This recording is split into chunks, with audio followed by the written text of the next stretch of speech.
Update by Sheldan Nidle for the Spiritual Hierarchy and the Galactic Federation, July 28, 2015. Website, paoweb.com. I'm Muluk, 2 Pop, 12 Manik. Dratzo, much is happening. The various processes chosen by our earthly allies have received working schedules. As usual, a set committee meets at infrequent times with the Dark Cabal.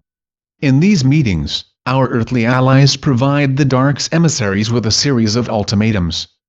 These ultimatums are usually based upon a series of legal decisions that prove the Dark is basically bankrupt, and lacks its own oomph to carry out senseless military actions. In short, world opinion is turning solidly against them. The ancient families in particular possess formal IOUs, which have the power to prove the utter weakness of the Dark's fiat monetary system. The Dark realizes just how fragile their position is. The end time for this cabal draws ever closer. The ancient families wish to create not only a new system, but as well to create global conditions for the new consciousness to grow and flourish. We constantly remind them that the poor masses of humanity that cover this globe are dying and in pain. Their reply to us is that a process for change is underway and gaining momentum. There is to be a time for everything. We reply that heaven as well has a most glorious agenda. When the Atlanteans so ungratefully abandoned humanity, the people were left to starve and eventually die.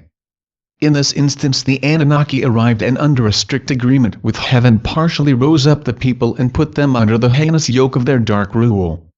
Your ancestors were at first appreciative of their help. Deep in their hearts they vaguely knew what had so capriciously occurred.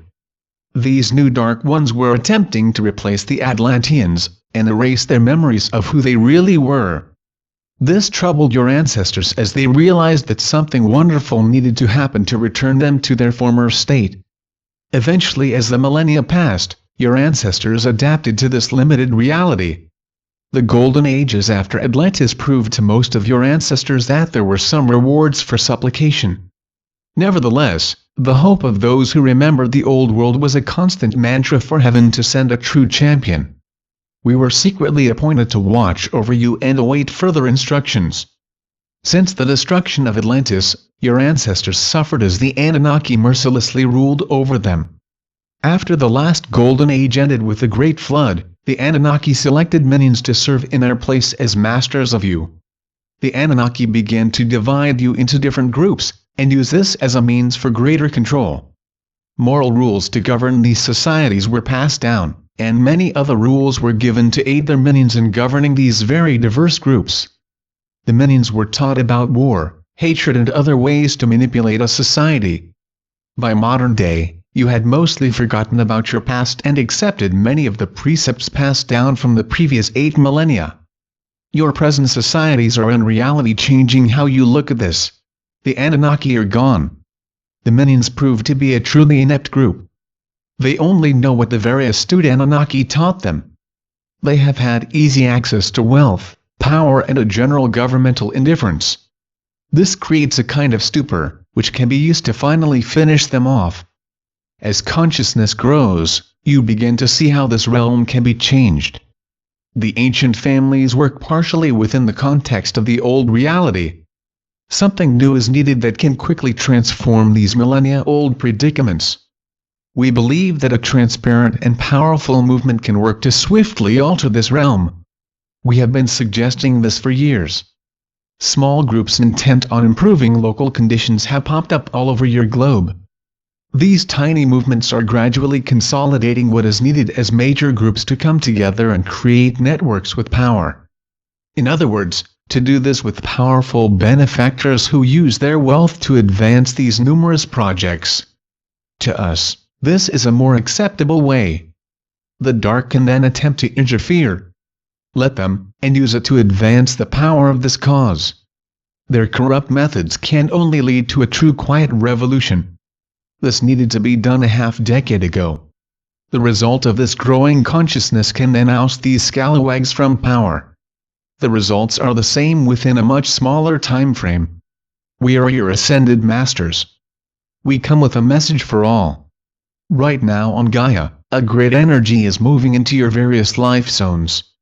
Each of these energies is building upon the other. The coming month of August is when these energies are to reach a crescendo. These energies are to become the foundation for another set of even higher energies that are to follow. These energies are activating parts of your mind, heart and body. These organs are the center point for a blessed set of changes that are to make you even more aware of the dimensional transformation. Back in 1972, a number of actions were undertaken to preserve the solar system. These were the initial instance of us aiding your reality. Be aware that to us, Gaia is a special planet as it served as the focal point for the start of this galaxy. Ever since we became masters, we became deeply aware of what this divine living orb truly is.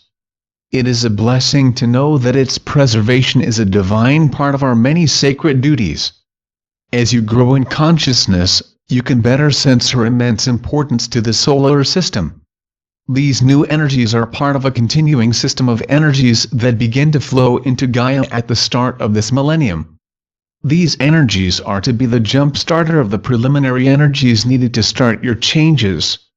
At present, most of your aura has been integrated into fields that power Gaia. As she naturally grows, so do you.